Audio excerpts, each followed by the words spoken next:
જોવાની તક મળી છે, તે બદલે હું આનંદ અને ગૌરવ અનુભવું છું.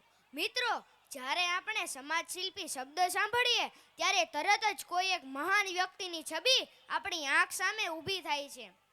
પરંતુ મિત્રો, સાચું કહું, સમાજ શિલ્પી એક વ્યક્તિ નથી, એક વિચાર છે, એક જવાબદારી છે. આ કાર્ય સૌથી પહેલા કરે છે શિક્ષક, ખેડૂત, ડોક્ટર, માતા પિતા, સફાઈ કામદાર, પોલીસ, સૈનિક વગેરે પોતાના ક્ષેત્રમાં સમાજને સુંદર બનાવે છે.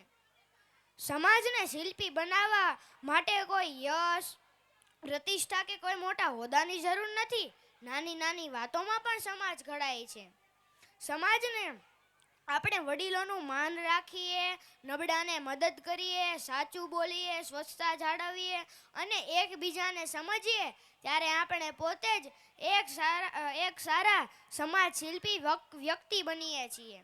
આજના સમયમાં સમાજને સૌથી વધુ જરૂર છે સારા વિચાર, સકારાત્મક દ્રષ્ટિકોણ અને માનવતાની ભાવનાની. આજના શુભ અવસરે આપણે સાથે મળીને પ્રતિજ્ઞા લઈએ કે અમે સારા નાગરિક બનીશું, સમાજને સુંદર બનાવીશું અને સંસ્કારભર અને માનવતા પ્રિય બનાવીશું. અસ્તુ.